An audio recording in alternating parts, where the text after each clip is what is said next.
Elena Morgan sat alone in the corner of a rundown diner in the forgotten district of Portland, eating a bowl of something that was supposed to be soup. She didn't know what was in it. She didn't ask. Food was food, and she'd learned long ago not to be picky. The diner was full of people who didn't want to be noticed. Omegas without packs. Rogues. Humans who'd wandered into the wrong part of town. None of them looked at Elena. That was fine with her. She didn't want attention. Omegas weren't welcome in most places anymore. The Great War had ended 3 years ago, but people still remembered. People always remembered what Omegas had supposedly done. Betraying their packs, spreading secrets, being too weak to fight. Elena was 32 years old. She had auburn hair that she kept tied back in a messy bun. She had tired green eyes and hands scarred from years of medical work.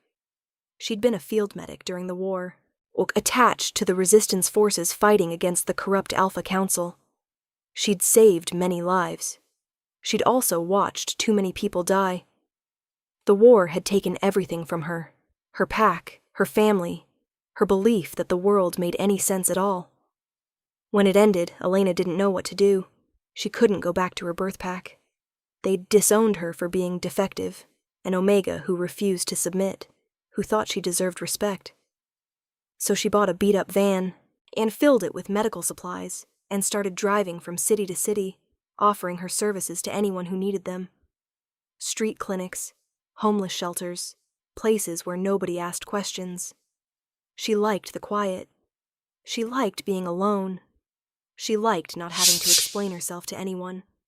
But even beat-up vans broke down, and that's why Elena was stuck in Portland, waiting for parts that cost more money than she had.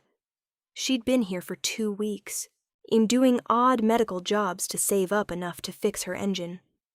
Elena finished her soup and pushed the bowl away. Through the dirty window, she could see the street outside. People hurried past, heads down, avoiding eye contact. The autumn sun was setting, painting the sky orange and purple. It was almost peaceful. Then Elena heard the explosion. She was on her feet before she even thought about it.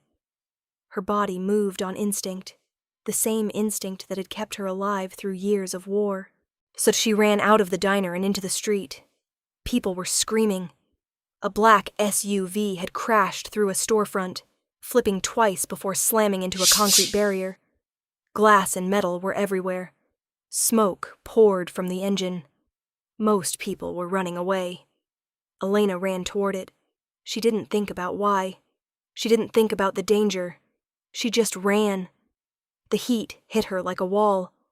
Gasoline was leaking everywhere. One spark and the whole thing would blow. Elena could hear metal groaning, ready to collapse. She climbed through the shattered windshield. The smoke was thick inside, choking her. She pulled her shirt up over her nose and kept moving. She found them in the back seat. A woman was slumped against the door, unconscious. She was elegant even in crisis, wearing an expensive dress now torn and bloody. Dark hair, olive skin, high cheekbones. She was breathing, but barely. Next to her, trapped under a collapsed seat, was a child. The little girl was maybe 4 years old. She had the same dark hair as the woman, but her eyes were different, huge and amber gold, filled with tears and terror. She was crying, screaming, her small voice breaking with fear. Elena dropped to her knees beside her. "Hey, sweetheart, it's okay," she said softly, her voice cutting through the panic. "I'm going to help you. I'm going to get you out." The child's screaming stopped. She stared at Elena with those enormous golden eyes, trembling. And something passed between them, something Elena hadn't felt in years. A connection. A pull. The kind that made her Omega instincts flare to life, urging her to protect, to save, to nurture. Elena examined the seat pinning the child down. It was heavy, but she could move it. She braced herself, grabbed the metal frame, and lifted with all her strength. The seat shifted. The little girl cried out in pain, but managed to pull herself free. Elena scooped her up in one arm. She was so small, so light. She clung to Elena like she was the only safe thing in a terrifying world. Elena turned to the woman. She was still unconscious, badly hurt. Broken ribs, maybe internal bleeding. Elena needed to get her out now, or she'd die. She lifted the woman over her shoulder with her free arm. The woman was heavier than the child, but Elena had carried wounded soldiers through worse. She moved toward the broken windshield. The child pressed against her chest, the woman over her shoulder. The smoke was everywhere now, the gasoline fumes making her dizzy. Elena could feel her skin burning. She could barely breathe. But she kept moving. One step, then another. Then another. She burst out of the SUV just as something inside exploded. The force threw her forward and she landed hard on the pavement, shielding the child with her body. The woman rolled off her shoulder. Elena lay there gasping. Her lungs hurt. Her arms hurt. Everything hurt. But she was alive, and so were they. She sat up slowly and looked at the child in her arms. The little girl was still clinging to her, face buried against Elena's chest, small body shaking with sobs. "It's okay," Elena whispered, stroking the child's hair. "You're safe now. I promise you're safe." The little girl looked up at her with those golden eyes, and something in her expression changed. The fear was still there, but there was something else now. Trust. Complete, absolute trust. Elena heard sirens approaching. Police, ambulances, the authorities. They'd take care of the woman and child now. She gently set the little girl down on the pavement. The child immediately reached for her, not wanting to let go, but Elena stepped back. "You're going to be okay," Elena said. "They're going to help you now." Then Elena Morgan turned and walked away. She disappeared into the gathering crowd before anyone could stop her, before anyone could ask her name, before anyone could call her a hero. So she didn't want to be a hero. She just wanted to fix her van and drive away to somewhere quiet. She didn't know that the woman she'd saved was Lady Katerina Volkov, widow of the late Alpha King. She didn't know that the child was Princess Arya, daughter of the most powerful werewolf dynasty in North America. She didn't know that this moment would change the fate of every pack in the country. She just walked away, alone, like always, and the little princess with the golden eyes watched her go and never forgot her face. 5 years passed, and the world kept turning. In the heart of the Silver Moon territory, in a palace of stone and glass that overlooked the Pacific, Princess Arya Volkov sat in her bedroom and stared at a drawing she'd made. It showed a face, a woman's face. Kind green eyes, auburn hair, a gentle smile. She'd drawn this face hundreds of times over the years, trying to capture every detail she remembered. The tutors thought it was strange. The servants whispered about it. Her mother pretended not to notice, but Arya didn't care what anyone thought. She knew what she knew. An Omega had saved her life. An Omega had held her in her arms and told her everything would be okay. And even though Arya had been terrified, she'd understood that kindness. She'd felt safe for the first time since the crash. The Western packs didn't like Omegas. Most had been driven out after the war. I blamed for betrayals that may or may not have happened. They were considered weak, untrustworthy, good only for bearing children. But Arya had met an Omega who was none of those things. She'd been brave. She'd walked into fire. She'd risked everything to save 2 strangers. And then she'd walked away without asking for anything. Why would she do that? Why would anyone do that? Arya spent years trying to understand. She secretly studied Omega history. She read their stories. Ia learned about the old ways when Omegas were honored as healers and peacekeepers. Everything she could find about Omegas she studied. Her mother didn't approve, but her uncle, Alpha King Dominic Volkov, who'd taken the throne after his brother's death, he noticed. He saw how Arya's eyes lit up when she talked about the Omega who'd saved her, how she refused to accept the prejudices everyone else took for granted. King Dominic was 38 years old, unmarked, and considered one of the most powerful alphas in the country. He'd spent the past 5 years consolidating the Western Pax, ending the Omega persecution, and trying to build something better than what his brother had left behind. He'd never met the Omega who saved his niece, but he'd heard the story 1,000 times from Arya, and something about it intrigued him. One morning, news spread through the palace like wildfire. The Grand Reconciliation Summit had been announced, and for the first time in history, all the major pack leaders would gather to formally end the persecution of Omegas and begin a new era of equality. The summit would be held at the Apex Center in Seattle, neutral ground. Representatives from every pack would attend. It would be the most important political event in a generation. Arya ran to her uncle's office as fast as her legs could carry her. King Dominic was sitting at his desk, reviewing security reports, and he looked up when his niece burst through the door, and despite his stern reputation, he smiled. "Let me guess, you want to attend the summit?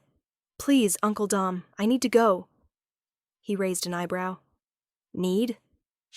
I want to see the Omegas. I want to meet them. I want to—" She trailed off, not sure how to explain the pull she felt. Dominic studied his niece. At 9 years old, she was already showing signs of being an exceptional alpha. Smart, determined, compassionate. Exactly what the packs needed for the future. "The summit will be dangerous," he said carefully. "Not everyone supports Omega equality. There will be protests. Possibly violence. Then I need to be there, to show support, to stand with them." Dominic felt a swell of pride. "Very well. You'll attend as part of the royal delegation, but you stay close to me at all times.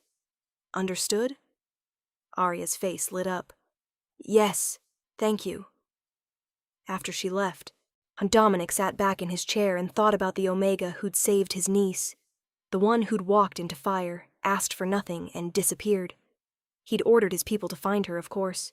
They'd searched for months and found nothing. What kind of Omega risks her life for strangers and then vanishes? What kind of person had that much courage and asked for nothing in return? He found himself wanting to meet her, to understand her, to thank her for saving the only family he had left. But the chances of finding one Omega among thousands were impossibly small. Fate, however, had other plans. Far away in a small clinic in Sacramento, Elena Morgan received a message that would change her life. It was from an old friend named Dr. Rachel Kim, now an advocate for Omega rights. She needed people she could trust for the summit. People who understood what Omegas were really about. People who'd survived despite everything. She needed Elena. Elena didn't want to go. She'd spent 5 years avoiding anything that reminded her of her old life. Avoiding packs, politics, anything that might draw attention. But Rachel was persuasive. And deep down, Elena knew she couldn't run forever. So she packed a bag, borrowed a decent dress, and boarded a bus to Seattle. She had no idea that destiny was waiting for her there. She had no idea that a little princess with golden eyes was coming to find her. And she had no idea that the Alpha King himself had been searching for her for 5 years. The world was about to change, and Elena Morgan was about to become the most important Omega in history. She just didn't know it yet. The Apex Center gleamed like a monument to hope. It was the largest building in Seattle, with soaring glass walls and marble floors, built specifically for this summit. Elena stood at the entrance, feeling completely out of place. She was wearing the best dress she owned, a simple navy blue thing she'd bought at a thrift store, but next to the elegantly dressed pack members streaming through the doors, she felt invisible. Dr. Rachel Kim found her standing frozen on the steps. Rachel was a small woman with sharp eyes and an iron will, wearing a professional suit. "Elena, you came." "You didn't give me much choice," Elena muttered. Rachel laughed and took her arm. "Come on. I'll show you where the Omega delegation is sitting. And try to relax. This is about peace, not judgment." The Omega delegation was small, maybe 30 people total. They were there to show that Omegas deserved a voice, that they'd contributed to society despite being pushed to the margins. Elena was introduced as a medical professional and war veteran. It was a title that let her stay in the background, which was exactly what she wanted. The opening ceremony was scheduled for that evening. All the major delegations would gather in the Grand Hall to hear speeches from their leaders. Elena stood at the back of the Omega group, trying to make herself invisible. And then the Western Pack Alliance arrived.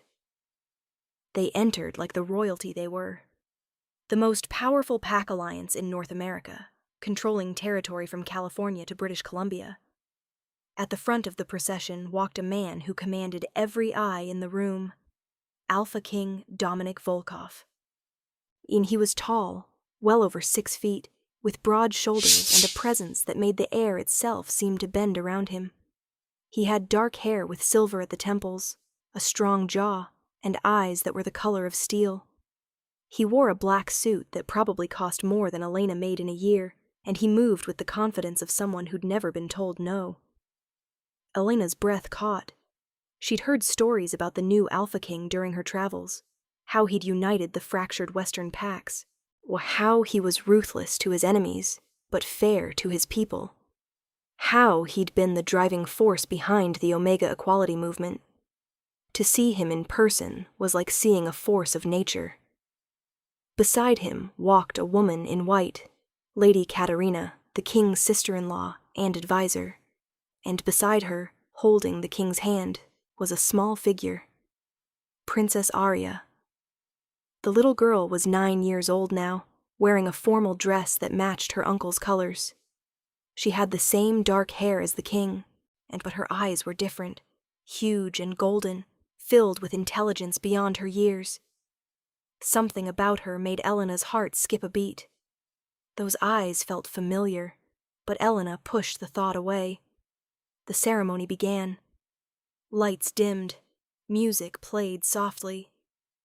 One by one, the leaders rose to speak about unity, equality, and healing old wounds. Elena barely heard any of it. She was trying not to stare at the Alpha King on the royal platform. There was something magnetic about him. Dangerous and compelling all at once. Dr. Rachel Kim rose to speak for the Omegas. Her voice was steady as she talked about the contributions Omegas had made throughout history, as healers, as peacekeepers, as the heart of communities. Elena felt proud. Rachel was doing a good job. But then something strange happened. Princess Arya, who'd been sitting quietly beside her uncle, suddenly went rigid. Her face went pale. Her small hand gripped the king's arm so hard, her knuckles turned white. Elena watched as the little girl's golden eyes scanned the crowd with desperate intensity, searching for something. And then those eyes locked onto Elena. Their gazes met across the crowded hall. The princess's face transformed. Recognition, wonder, tears threatening to spill over. She was trembling. Elena didn't understand. Why was this child looking at her like that? And then, slowly, the memory came back. The fire, the crashed SUV, the woman with dark hair, the little girl with golden eyes, crying and screaming, trapped under debris. The little girl Elena had pulled from the flames 5 years ago. Elena's breath caught. Her heart began to pound. It couldn't be. What were the chances? But those eyes.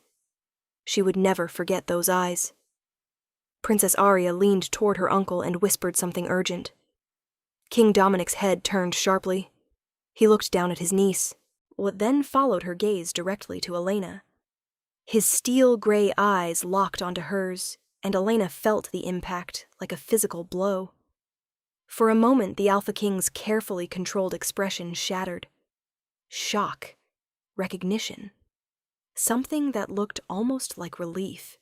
He'd been searching for her. For 5 years he'd been searching. And now he'd found her. The king rose from his throne. The movement sent a ripple of shock through the entire room. Alpha King Dominic Volkov didn't stand for anyone. He didn't walk toward anyone. People came to him. But now he was descending from the platform, his presence so commanding, that every wolf in the room felt the weight of it. His eyes never left Elena's face. The delegates parted before him like water before a ship. Elena watched him approach, her heart hammering. Every instinct she had as an Omega screamed at her to submit, to lower her eyes, to show respect to this incredibly powerful alpha. But she couldn't look away. He stopped in front of her. Up close, he was even more overwhelming. All power and barely restrained strength. He towered over her, and the scent of him, pine and winter storms and pure alpha, made her knees weak. "You," he said, his voice deep and rough, carrying through the silent hall. "You're the one who saved my niece." Elena opened her mouth, but no words came out. "You saved my sister-in-law," he continued, his steel eyes searching her face like he was trying to memorize every detail. "You saved my family, and then you disappeared." He took a step closer, and Elena could feel the heat radiating from him. "I've been looking for you for 5 years, he said quietly. "Just for her. 5 years, and now here you are." "I just did what anyone would do," Elena managed to say, her voice barely above a whisper. "No." His voice was firm. "No one would do what you did. You walked into fire for strangers, while you risked your life with no hope of reward." He paused, and something shifted in his expression. Something vulnerable beneath all that alpha dominance. "Why?"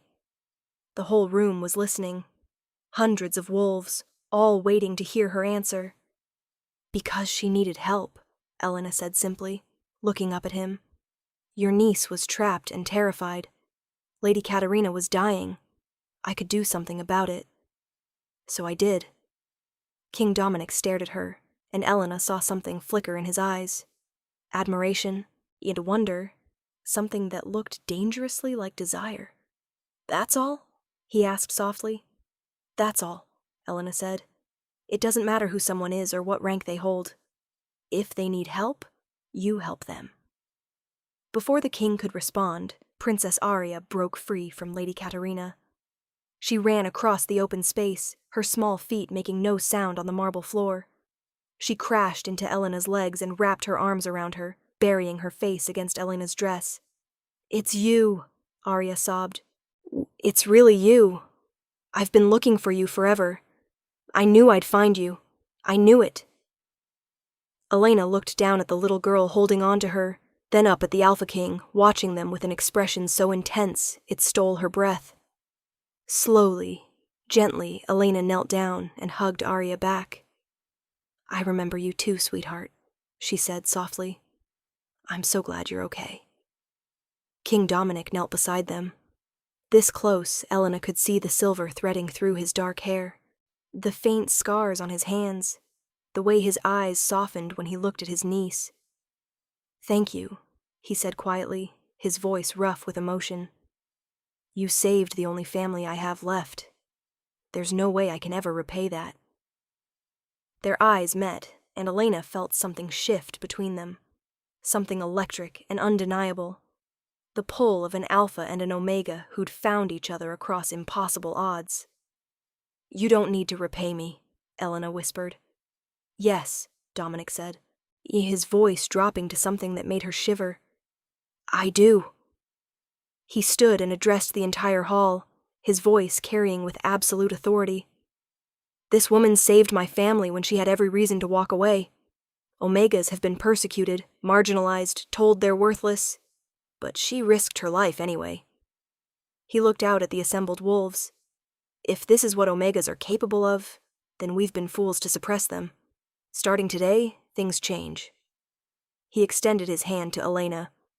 "I would like to offer you something. A place in my household. Not as a servant, but as an honored member of the royal family. As someone who can show us what we've been missing." Elena stared at his offered hand. Large, strong, scarred from battle.